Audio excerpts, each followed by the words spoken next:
मान लो कि तुम उन विचित्र एलियंस को बर्दाश्त नहीं कर सकते। स्टार नेशंस वाला गेम हमारे ब्लू प्लेनेट पर आ चुका था। जिंदा रहने के लिए हर देश के प्लेयर्स दूसरे एलियन रेस को गले लगा रहे थे और इंसान बनने को शर्म की बात समझ रहे थे। सिर्फ मुझे इस सबसे घिन आती थी और बिना एक पल सोचे मैंने प्योर ब्लड ह्यूमन से स्टार्ट करने का फैसला किया।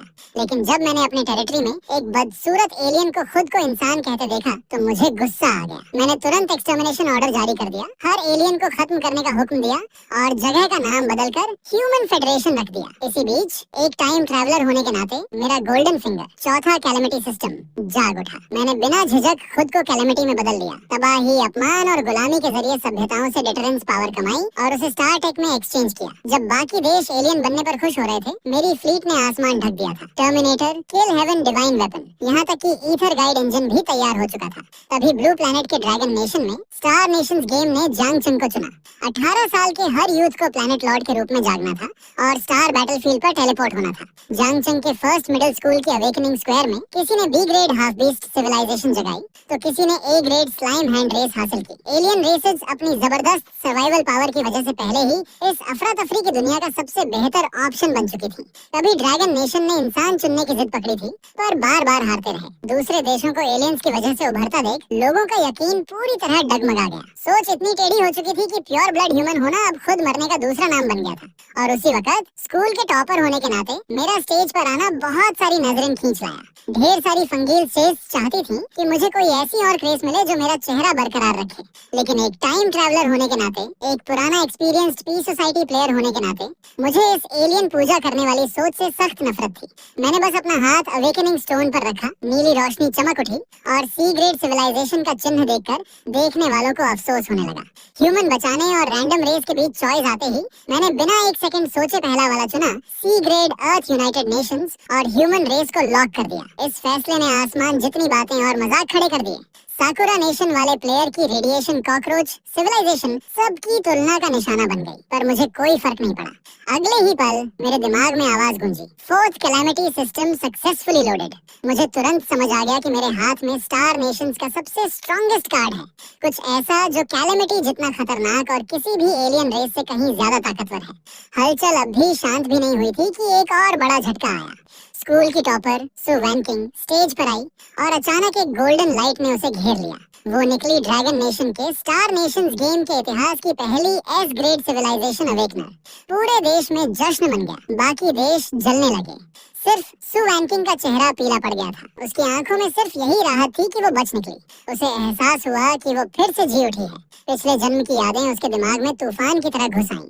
पिछले जन्म में वो अपनी फ्लीट लेकर ह्यूमन फेडरेशन सिस्टम तक पहुंची थी, पर उसने अपनी आंखों से देखा था कि कैसे एक विशाल एलिफेंट की नजर भर से तारा बुझ गया और उसकी पूरी फ्लीट पल भर में खत्म हो गई। और वो एलिफेंट, वो पूरा वॉर फ्लीट, सब कुछ ह्यूमन फेडरेशन के लीडर लिन मोहेन से जुड़ा था।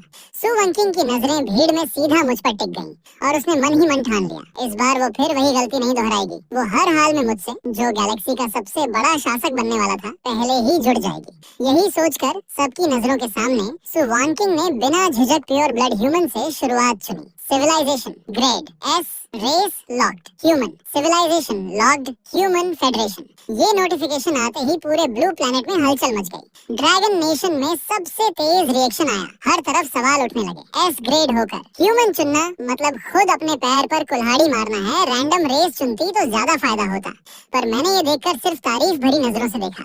मेरे लिए ये मान्यता ही सबसे बड़ी तारीफ थी। सकुरा नेशन, स्टिक नेशन जैसे देश जो पहले जल रहे थे, अब हंसने लगे। मजाक उड़ना बंद नहीं हुआ। ड्रैगन नेशन इतनी स्ट्रांग होकर भी मौका नहीं भुना पाया। अवेकनिंग स्टेज पर खड़ी सु वैनकिंग ने किसी की परवाह नहीं की। वो जानती थी कि अवेकनिंग के 10 मिनट बाद उसे स्टार बैटलफील्ड पर टेलीपोर्ट कर दिया जाएगा। गैलेक्सी इतनी विशाल थी, प्लैनेट लॉर्ड्स इतने रैंडम बिखरे होंगे कि मुझे ढूंढना समंदर में सुई ढूंढने जैसा होगा। इसलिए अभी इसी वक्त मुझ पर गहरा असर छोड़ना ही सही रास्ता था।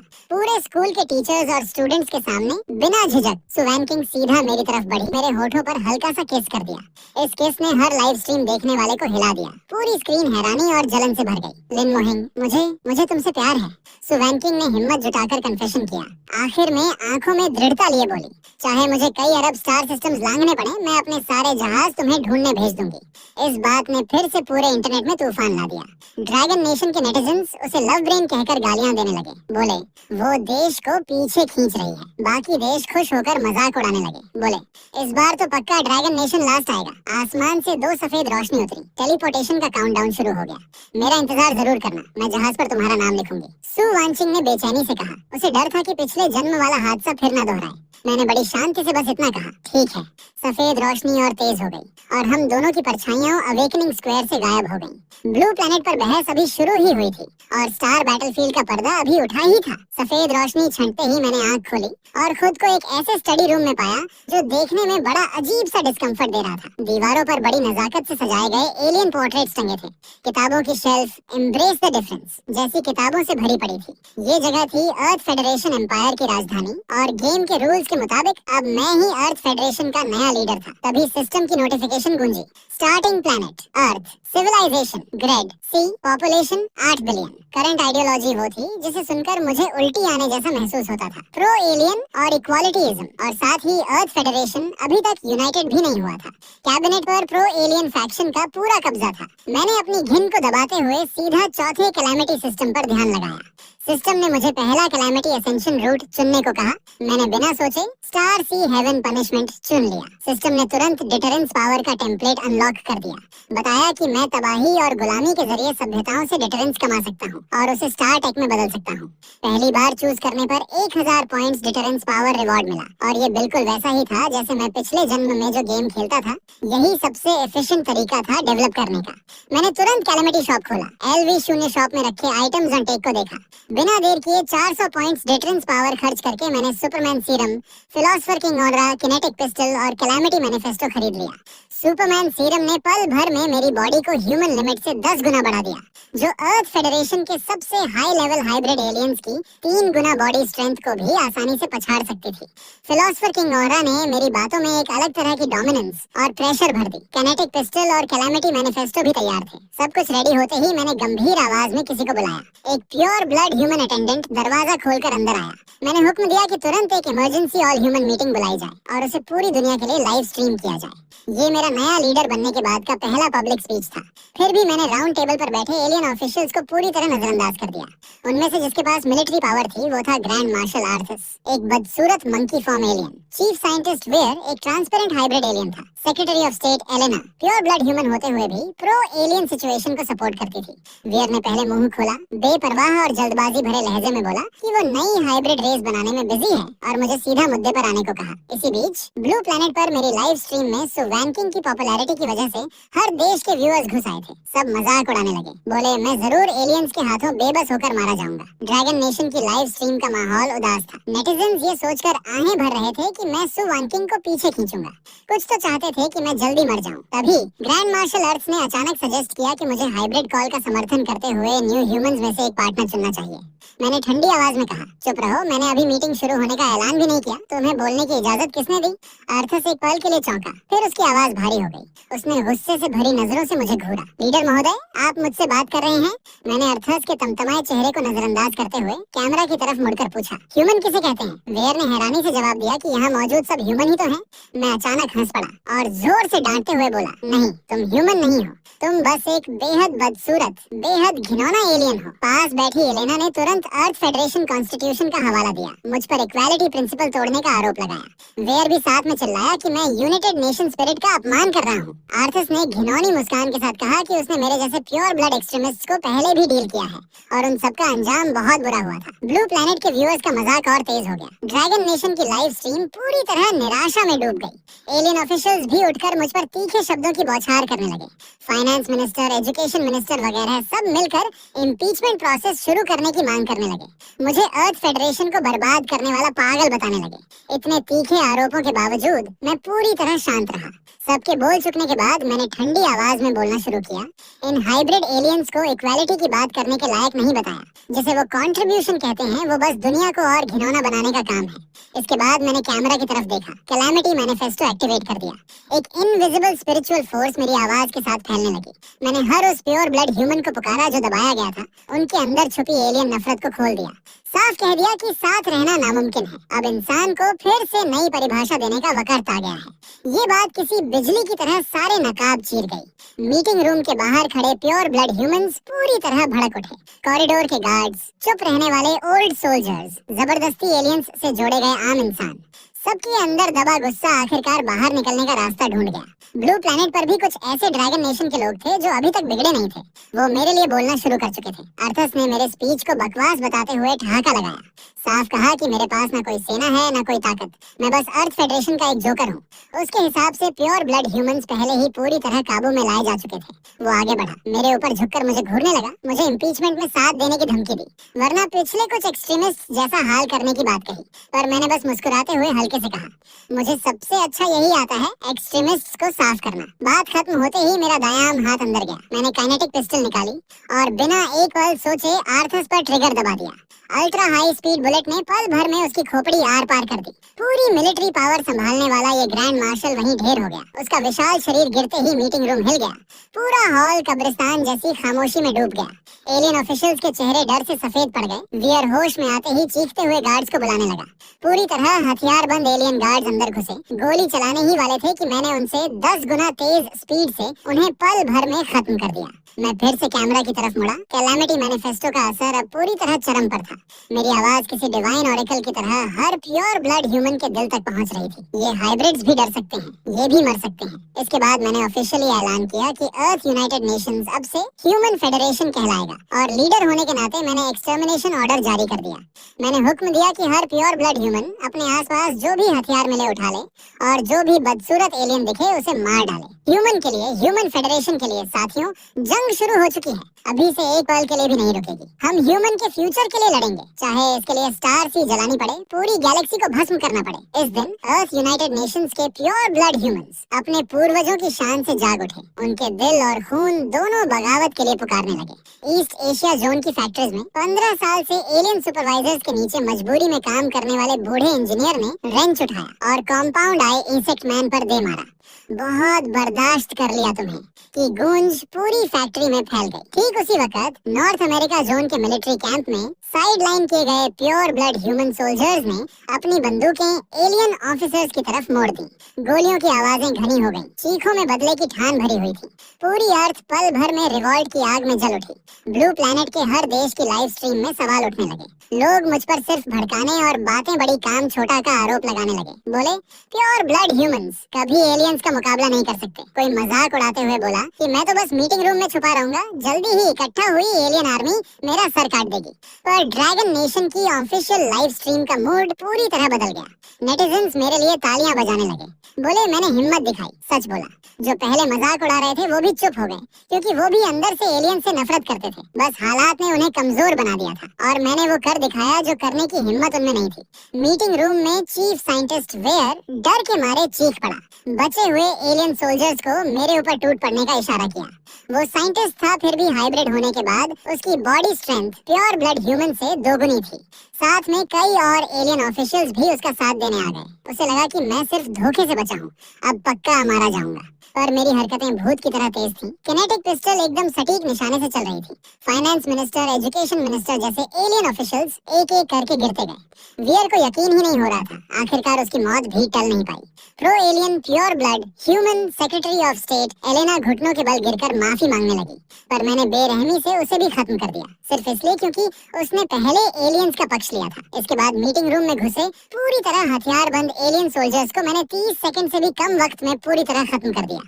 मैं खून के बीचों बीच खड़ा था, चेहरे पर कोई भाव नहीं था। इस पूरे सीन ने ब्लू प्लैनेट की लाइव स्ट्रीम को पूरी तरह उबाल दिया। सब मेरी स्पीड और पिस्टल की पावर देखकर हैरान थे। साथ ही ये भी सोच रहे थे कि आखिर सुवंकिंग ने मुझे क्यों चुना। उधर ड्रैगन नेशन के एक मीटिंग रूम में ऑफिशियल्स एंड पॉलिटिशियंस मेरी फाइल देखकर उलझन में पड़ गए। अनाथ, एवरेज मार्क्स, कोई खास बैकग्राउंड नहीं, कोई अनोखा पास्ट नहीं, फिर भी मेरी बॉडी स्ट्रेंथ और वेपन टेक्नोलॉजी उस वक्त के अर्थ फेडरेशन लेवल से कहीं आगे थी। किसी को नहीं पता था कि मेरी ये ताकत कहाँ से आई। स्टार वर्ल्ड की ये जंग पूरे 1 साल तक चली। ये जंग बेहद खतरनाक थी। एलियंस की फाइटिंग पावर ज्यादा थी पर दिमाग सीधा साधा, जबकि एकजुट प्योर ब्लड ह्यूमंस के सामने वो लगातार पीछे हटते गए। मैंने खुद आर्मी लीड की, जरूरी मिलिट्री बेसिस पर कब्जा किया। अब मैं एक ऐसा सिंबल बन चुका था जिसके लिए हर प्योर ब्लड ह्यूमन जान देने को तैयार था। आखिरकार जंग खत्म हुई। शुरुआत में 8 बिलियन पॉपुलेशन थी, अब सिर्फ 2 बिलियन प्योर ब्लड ह्यूमंस बचे थे। 2 बिलियन अपने ही लोग शहीद हो गए, 4 बिलियन एलियंस राख बन गए और मैं ह्यूमन फेडरेशन की कैपिटल स्क्वायर में खड़ा होकर विक्ट्री का ऐलान कर रहा था। पर ये खुशी ज्यादा देर टिक नहीं पाई। ब्लू प्लैनेट के हर देश की लाइव स्ट्रीम में फिर से सवाल उठने लगे। लोग मुझ पर आरोप लगाने लगे कि मैंने खुद अपनी मेन आर्टरी काट दी। सिर्फ 2 बिलियन पॉपुलेशन से डेवलप करना मुश्किल होगा, मुझमें स्ट्रेटेजिक विजन की कमी है। ड्रैगन नेशन के नेटिजन्स पूरी ताकत से जवाब देने लगे, बोले बचे हुए 2 बिलियन सब जंग की आग में तपे हुए एलिट्स हैं। एलियंस को एकजुट करने की जरूरत ही नहीं, कोई इंटरनल कॉन्फ्लिक्ट नहीं, पॉपुलेशन का मसला भी धीरे धीरे हल हो जाएगा। पर ह्यूमन फेडरेशन के अंदर भी कुछ बेसुरी आवाजें उठने लगी। कुछ बचे हुए प्योर ब्लड ह्यूमंस जंग पर सोचकर ये मानने लगे कि मेरे तरीके बहुत ज्यादा एक्सट्रीम और क्रूर थे। 2 बिलियन साथियों की कुर्बानी बहुत भारी पड़ी। कुछ बीच के लोग भी कूद पड़े, मुझे एक सही पॉलिटिशियन मानने से इनकार करने लगे। बोले मैं सिर्फ आइडियलिज्म समझता हूँ, रियलिटी नहीं। हर तरफ से उठते सवालों के बीच मैंने कुछ ऐसा किया जो किसी ने सोचा भी नहीं था।